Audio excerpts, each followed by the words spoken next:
A continuación, sistemas de enfriamiento inteligente aplicables a industrias cárnicas y fruti-hortícolas.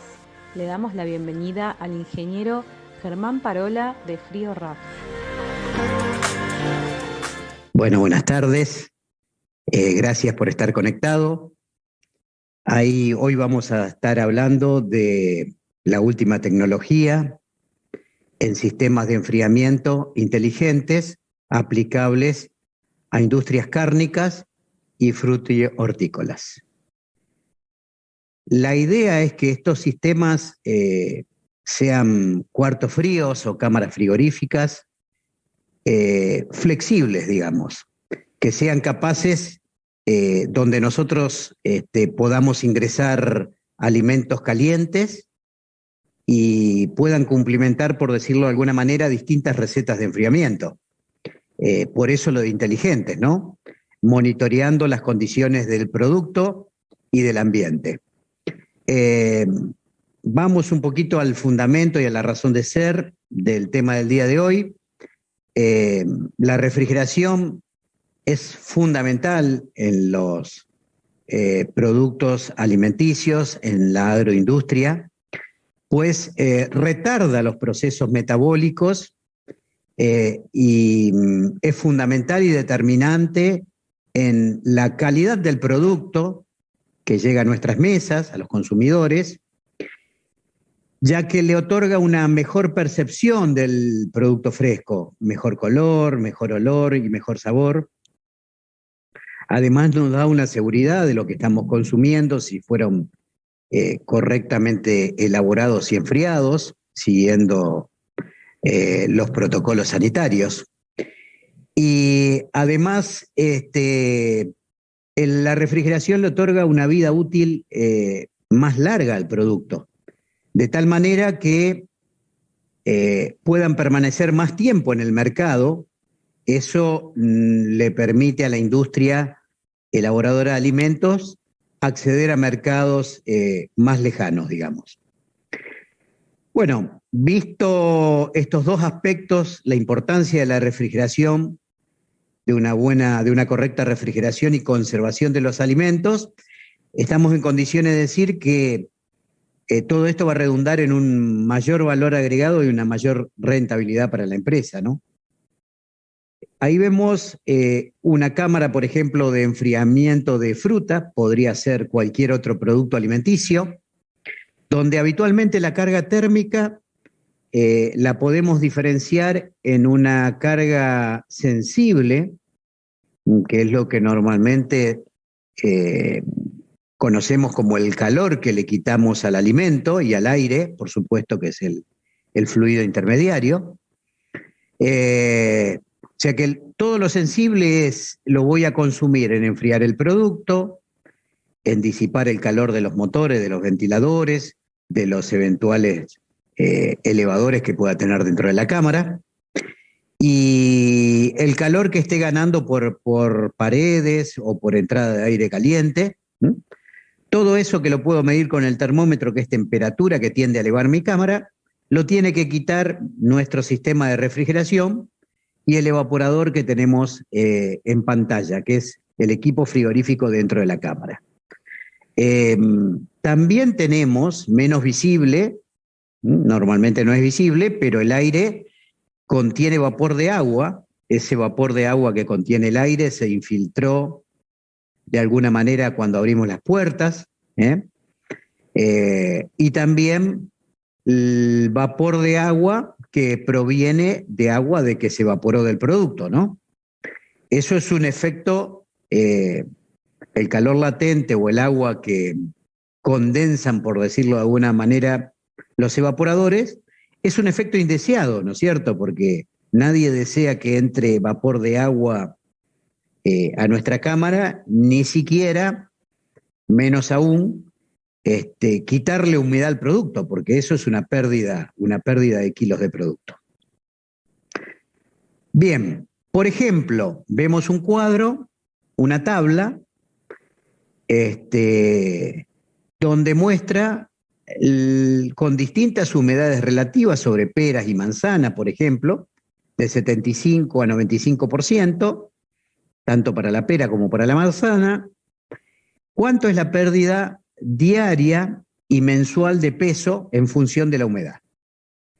Por ejemplo, veamos para la pera, que tiene una mayor pérdida de humedad, tenemos para una humedad relativa del 75% en el aire, una pérdida mensual de 3,5%.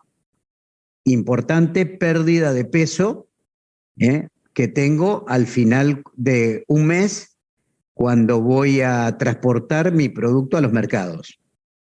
Si esa humedad de ambiente, en lugar de ser 75%, es 95%, vemos que la pérdida de 3,5% es apenas superior al 1%. Entonces, vemos la importancia de tener un ambiente adecuado. Seguimos a la siguiente diapositiva, donde vemos una situación similar, pero con carne. Por ejemplo, las pérdidas de peso por evaporación entre la faena y la venta suelen llegar a ser del 5,5 al 7%.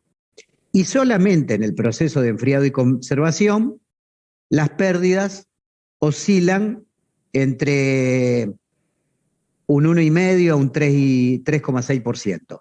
Esto dependiendo siempre de los parámetros del cuarto frío o de la cámara de enfriamiento del aire, en definitiva, ¿no? Bueno, aquí vemos un ejemplo de enfriamiento, continuando con enfriamiento de carnes. En este caso vemos unas carcasas vacuna o media res, como le decimos en Argentina, donde podemos diferenciar diferentes estadios de acuerdo a la condición de temperatura y humedad que tiene el producto. Una primera etapa dentro del cuarto frío, dentro de la cámara, donde la carne ingresa caliente de la faena, supongamos que no tenemos otro recinto de oreo, y el oreo lo realizamos dentro de la misma cámara. El producto ingresa caliente y con mucha humedad porque viene de la faena, tiene una exudación importante de humedad, por lo tanto hay como una niebla dentro del cuarto y requerimos un alto caudal de aire para no tener condensaciones en los cielos rasos que puedan traernos problemas de contaminación biológica, digamos. Tenemos que reducir esa niebla, condensarla. Eso se logra más o menos entre 40, 45 minutos y una hora, con un adecuado equipo de enfriamiento. La segunda fase, donde ya no tenemos niebla, y se inicia cuando el aire llega a 7 grados, se llama maduración de la carne vacuna, y esta etapa es importante porque logra una mayor terneza del producto y el tiempo requerido normalmente por los organismos sanitarios como mínimo es de 24 horas. Luego de que, y finaliza normalmente con una temperatura en el músculo similar a la inicial del aire, ¿no? Al menos de 7 grados o menor. Luego, de acuerdo a la necesidad de cada empresa, el producto puede permanecer más tiempo o no, o salir al mercado. Entonces también tengo que variar, si va a permanecer más tiempo, tengo que variar los requerimientos de temperatura, humedad y caudal de aire. Por eso les hablo de equipo inteligente que se adapta a estas 3 etapas o estadios del producto. Como comentario, el aire siempre debe permanecer por encima de 0 grados para no congelar el producto. Aquí graficamos tanto en celeste la humedad relativa, el valor superior, que se mantiene en valores altos, preferentemente por encima del 95%, para no perder humedad del producto. La temperatura de la carcasa en azul, desde 38 grados centígrados hasta 4 o 5 grados, normalmente que sale de las cámaras de conservación. Y también vemos la temperatura ambiente en color magenta. Inicialmente en el oreo está por encima de los 10 grados, casi 15 grados. Finalmente apenas sobre cero, un par de grados sobre cero. Esto es un proceso dinámico, por lo tanto la carga térmica es variable, el control de caudal también debe ser variable y en función a lo que requiere el producto para lograr la mejor calidad y menor pérdida de peso. Y la temperatura de aire tiene que estar controlada en cada etapa y por lo tanto también la humedad relativa.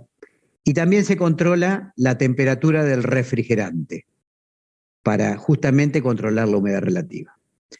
En el proceso de oreo o al principio, cuando el animal, la carcasa entra a alta temperatura, digamos, según la teoría, en este caso aplica la ley de Dalton, la tasa de evaporación de humedad es alta, ya que la presión de vapor en la superficie del producto es mucho más alta que la presión de vapor en el aire. Entonces, hay una migración se forma una neblina, una migración de humedad que sale del producto y va al aire y termina condensándola al evaporador. Es decir, esa migración de producto, de humedad que sale del producto, son kilos que pierdo en este caso en la carcasa, en la media res, y van a parar al drenaje, luego de haber pasado por el evaporador. Como ya dijimos, en el oreo tenemos un alto calor latente, mucha evaporación de agua, y el objetivo del evaporador es minimizar este tiempo de donde migra la humedad hacia el ambiente y evitar tener condensados que me traigan problemas sanitarios. Superado este estadio, ya tenemos que tender a un equilibrio de la migración de humedad. ¿Cómo hacerlo? La humedad relativa tiene que estar tan alta sea posible del ambiente. De esa manera, la migración de humedad entre el producto y el ambiente va a ser mínima. En el caso que sea tengamos la misma humedad relativa, puede llegar a ser nula. Aquí tenemos menor calor latente, por lo tanto, el evaporador también tiene que adaptar sus condiciones, trabajar con un menor delta T, mayor humedad relativa y se requiere menor caudal de aire. ¿Cómo afectan las variables en la pérdida de peso? La velocidad de aire y el caudal, la distribución de aire. Un excesivo caudal de aire es negativo en las etapas de maduración y conservación, ya que favorecerían la pérdida de humedad del producto. La distribución de aire es importante para evitar las condensaciones, cómo está diseñado el evaporador, los caudales de aire que movemos. La humedad relativa es muy importante para minimizar las pérdidas de producto, de kilos de producto. La temperatura de aire también tiene que ser la adecuada, siempre sobre cero.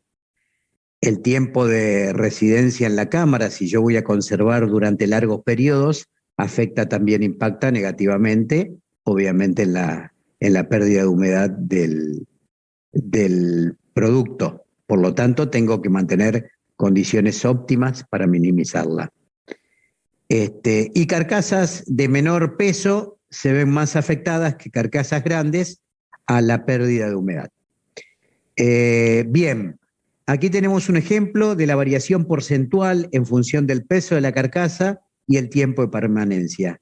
Vemos que los mejores resultados se logran en carcasas grandes que permanecen menos tiempo en cámara y el peor resultado en carcasas pequeñas que permanecen menos tiempo en cámara.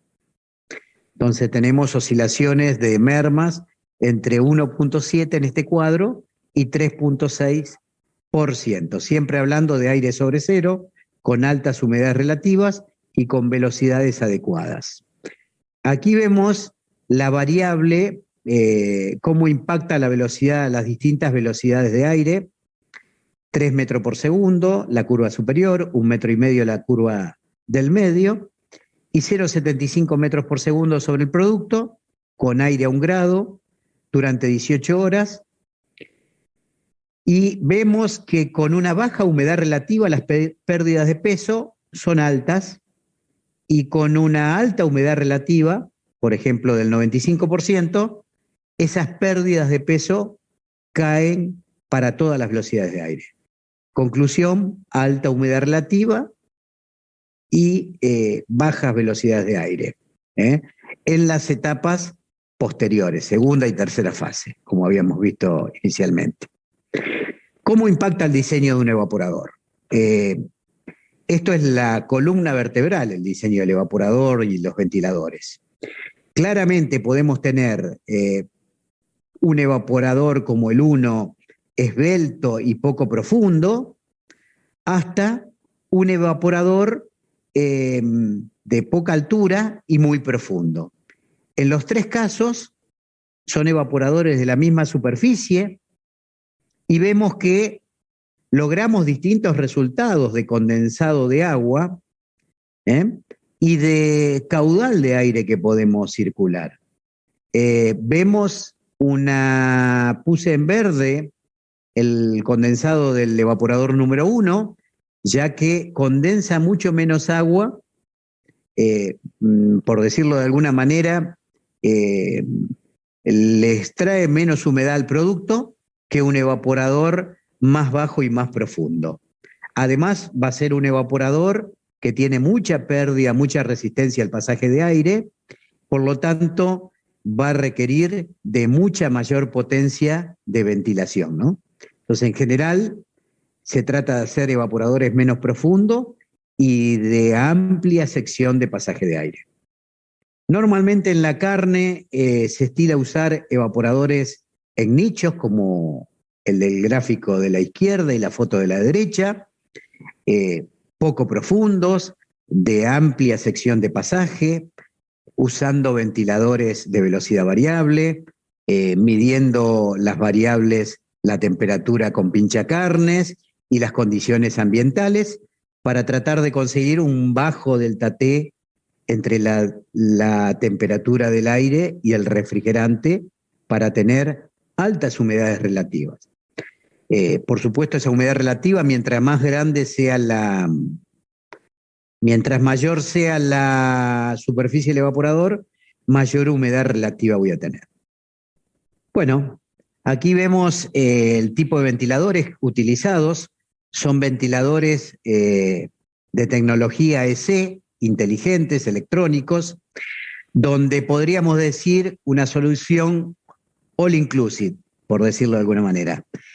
¿Por qué all inclusive? Porque además de tener un ventilador de última tecnología, máximo rendimiento, con aspas de última generación, incorporan un motor de imán permanente y incorporan toda la electrónica para variar la velocidad sin límites inferiores, o sea que podemos variar desde 1 RPM hasta las velocidades máximas del ventilador, sin ningún límite como lo tiene un variador de frecuencia, por ejemplo.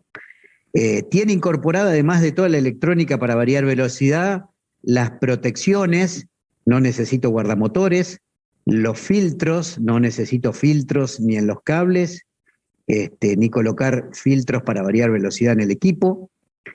Y esa variación de velocidad la realizan a través de una señal que entrega un sensor, puede ser una señal de temperatura, presión, humedad, velocidad, etcétera, cualquier señal de 0 a 10 volt o de 4 a 20 miliamperes, y puedo configurarlos desde una PC. Por eso son la última tecnología en ventiladores con grandes ventajas sobre un variador de frecuencia. Aquí resumidas las principales ventajas que tienen este tipo de ventiladores.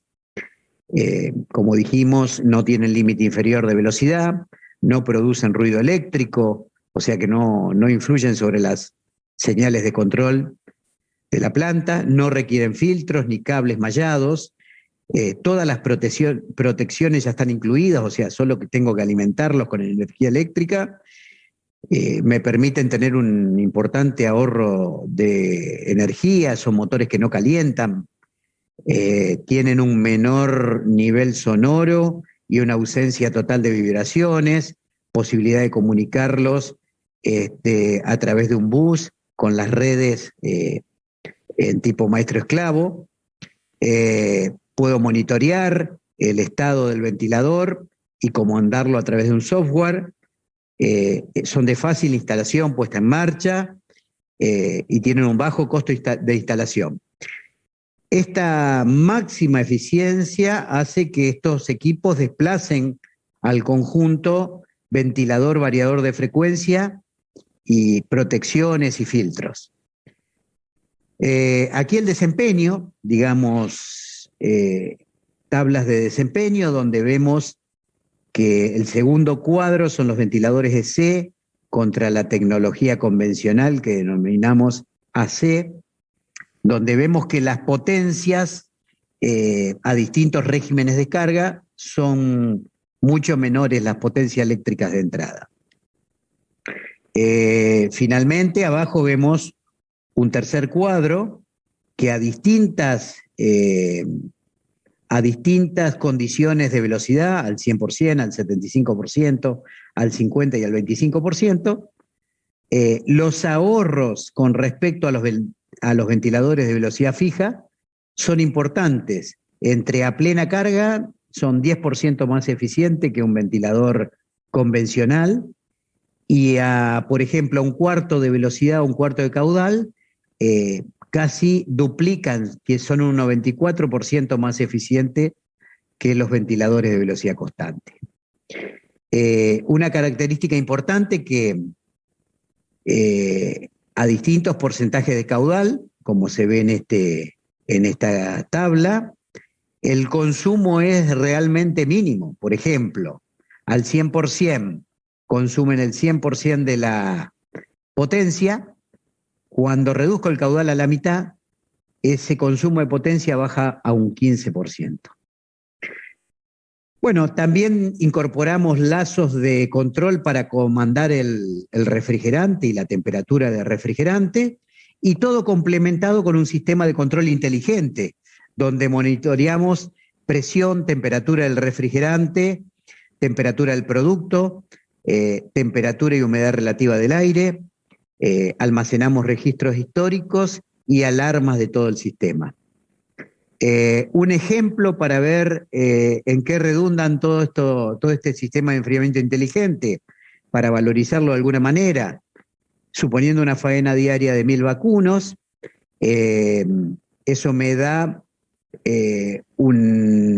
usando 20 días de faena al mes, 240 días al año, con una reducción de merma hipotética de un 1%, que es una situación conservadora desde un sistema convencional a un sistema inteligente, y un valor de producto de la carne del productor que la vende a los mercados de $3,50.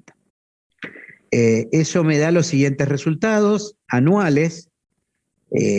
Anualmente logro un ahorro por merma de producto, por ese 1% que ahorré en la conservación y enfriado, de más de $2 millones. Evidentemente estos sistemas se repagan quizás en menos de un año, ¿no? Entonces, de ahí la importancia de poder medir y controlar las condiciones óptimas. Resumiendo, como última filmina, podemos decir que los sistemas de enfriamiento inteligentes resumen ingeniería, know-how, tecnología, eficiencia, flexibilidad y pueden dar un importante ahorro energético y en definitiva lo que nos interesa es alimentos de calidad con un máximo rendimiento y un mínimo consumo energético. Muchas gracias y los espero en la próxima charla.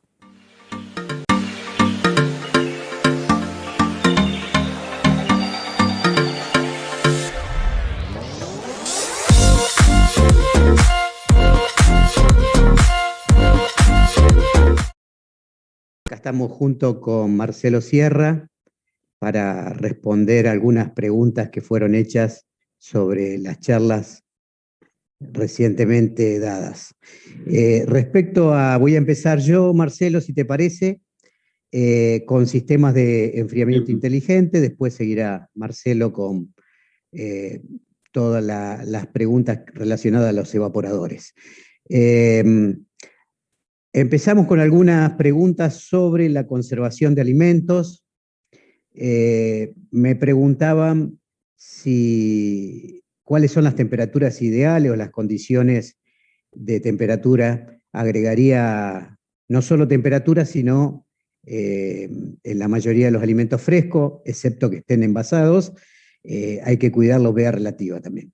Pero voy a responder temperaturas. En general, los productos frescos son por encima de 0 grados. Las frutas de periodos de conservación largos, estoy hablando en los frigoríficos de frutas, para conservar largos periodos de tiempo, además de más allá de la atmósfera o de la humedad, están a temperaturas cercanas a 0 grados, 0,5, muy cercanas a 0 grados, nunca por debajo, para no formar o no dañar por congelamiento la fruta. Carnes, en general entre 2 4 grados, no más de 4 grados. Había una pregunta particular, estoy agrupando algunas preguntas, ¿no? Respecto a la conservación del pollo, si era posible, a qué temperatura requiere para conservarlo 14 días. En particular, creo que antes de hablar de refrigeración tenemos que suponer que una perfecta higiene en el proceso, ¿no es cierto? Porque no solo el periodo de conservación depende de la refrigeración, sino que tenemos que partir de alimentos sanos y con la higiene en el proceso. Dado ese supuesto de calidad e higiene, podemos conservarlo 14 días en una temperatura cercana a los 2 grados, 2, 3 grados. Después tenemos alimentos congelados, donde normalmente todo tipo de alimento se pide por debajo de menos 18 el producto, por lo tanto el aire tiene que estar unos grados por debajo, menos 22, menos 23, menos 25, sin excederse más porque tengo mucho consumo de energía, ¿no? Pero tengo que garantizar una conservación de varios meses a menos 18. Por ahí había una pregunta también con el tiempo de pescado al congelarlo, digamos, y me hablaban de cristales de agua que se congelan. Bueno, en general, todo alimento, al congelarlo tiene, dependiendo de la velocidad de congelado, que debe ser rápida, más rápido se congele los alimentos, mejor calidad conservan, porque los cristales son muy, muy pequeños. Si los tiempos de congelados son muy largos, se forman cristales grandes que producen la rotura de las fibras de los alimentos y, lógico, al descongelarse, una mayor pérdida de agua y pérdida de las características organolépticas de los alimentos.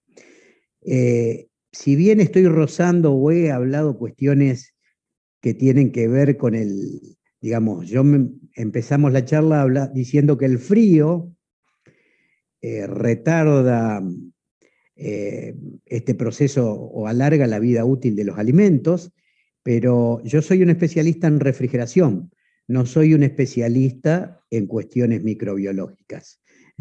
Entonces solamente escucho las necesidades de la gente que cuida, digamos, cuidamos los alimentos en función a las necesidades de cada producto, ¿no?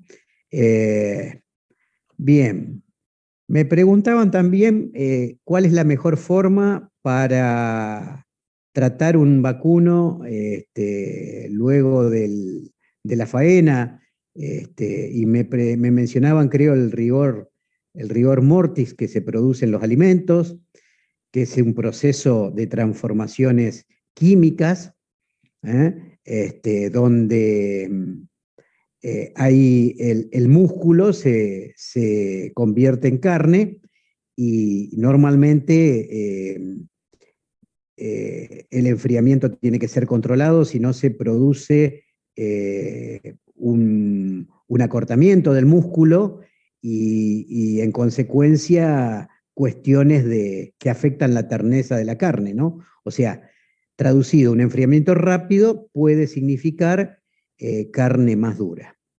En el vacuno ese rigor mortis se establece recién a las 24 horas, pero en un pollo, por ejemplo, qué sé yo, en 4 horas. Tiene que ver con el tamaño del animal. Me preguntaban también por el proceso de oreo. Aquí aclaro que yo me centré en cámaras donde, digamos, todo en uno, all inclusive, por decirlo de alguna manera, donde hacemos el oreo, la maduración y la conservación. La carne entra a 38 grados, luego hay un tiempo de maduración por los organismos sanitarios, en nuestro caso en Argentina, SENASA, que en general nos pide 24 horas al menos de maduración. Y luego la conservación, dependiendo del mercado, pero me preguntaban cuál es la temperatura de salida del oreo. El objetivo del oreo no es un objetivo de temperatura, de bajar temperatura, es un objetivo de bajar exudación.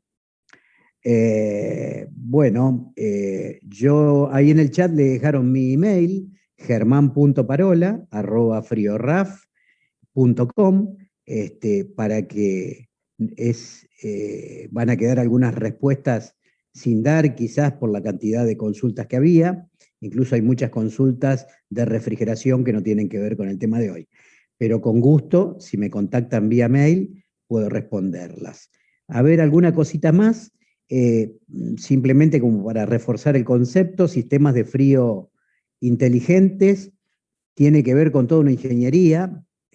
Por ahí me preguntaban por la forma de calcular un balance térmico. Digamos, es importante la ingeniería, no es solo un promedio, no es solo extraer calores sensible, que es cuántos kilos de producto entro a 38 grados y cuántos kilos voy a sacar a 4 o 5 grados, que es la temperatura de salida que puede tener el vacuno, luego de más de 24 horas. 30 horas, 48 horas o el tiempo que decida cada frigorífico. En definitiva, los sistemas de frío inteligente están hechos para que cada usuario encuentre la mejor receta, sensando temperatura de aire, temperatura de producto, y que el equipo de frío se adapte a esas condiciones. ¿Qué es que se adapte? Que adapte su caudal, su velocidad de circulación de aire, su temperatura ambiente, y su delta T. Cuando decimos delta T, también hay un control de la temperatura del refrigerante, para mantener una alta humedad relativa, que en general es lo que se busca para evitar la merma en este tipo de procesos. Te doy un poco la palabra, Marcelo, ya estoy en tiempo. Gracias, Germán. Sí, sí, voy a hacer un poquito ahí hincapié en lo que vos recién terminás de decir. Nosotros, como fabricantes de evaporadores, tenemos hoy la tecnología para que justamente el usuario, el operador, pueda variarlo y colocarlo en el punto de trabajo que realmente necesita ese evaporador, ¿no? Así que ahí la importancia, yendo un poco literalmente al producto evaporador, que es el tema que me tocó, por supuesto, dar a mí, es esta ventaja y versatilidad que permiten los ventiladores EC. Es un punto muy fuerte en lo que fue este ciclo de charlas, que se tenga en cuenta esta cuestión, ¿no? Ahí por ahí estaban preguntando qué marcas de ventiladores, por un tema bueno, marcas, voy a hablar más bien de orígenes, para no hacer algún nombre concreto, pero bueno, son de origen alemán. Hay dos marcas muy, muy reconocidas en el mercado, y es las que estamos utilizando. Y después, bueno, también cuando hablamos ya de evaporadores para aplicaciones de congelado o túneles de enfriamiento, también son otro tipo de ventiladores alemanes también, la tecnología alemana, y bueno, que son especialmente diseñados para esa aplicación. Son ventiladores que tienen que vencer ciertas presiones externas, me refiero. Así que bueno, en cuanto a la pregunta de qué ventiladores de origen alemán. Después, una de las preguntas que llegó, la estoy tomando, la que queda apuntada en el momento de la registración. Dice, evaporadores con aletas epoxi. ¿Cuáles son las experiencias y los resultados en sala de industria alimenticia, donde está el producto desnudo? Bueno, la aleta epoxi, a ver, estamos hablando que las aletas comúnmente son de aluminio, y esta otra opción que son aluminio con un recubrimiento epóxico. A lo largo de los desarrollos que se fueron dando en el tema de aletas y demás, además de nombrar la aleta epoxi, que es una ventaja técnica. ¿Por qué? Porque la hace más resistente a ciertas aplicaciones y a presencia de ciertas atmósferas de trabajo, a gente que están en ciertas atmósferas de trabajo. También está la que mencionaba en las presentaciones, que es el aluminio magnesio. La aleta con recubrimiento epóxico es un recubrimiento, la hace más duradera frente a ciertos sistemas, y el comportamiento, a la pregunta que nos hacen aquí, es bueno. Justamente lo hace más resistente a que si no tuviese esa protección epóxica. Lo cierto es que también quiero mencionar que tenemos la opción de aluminio-magnesio, y la opción de aluminio-magnesio ya estamos hablando que no es un recubrimiento hecho sobre una aleta, recubrimiento que quiero aclarar, ya viene de fábrica, ya viene la bobina. Nosotros como fabricantes de evaporadores recibimos una bobina con este tratamiento epóxico hecho, no se hace nada extra.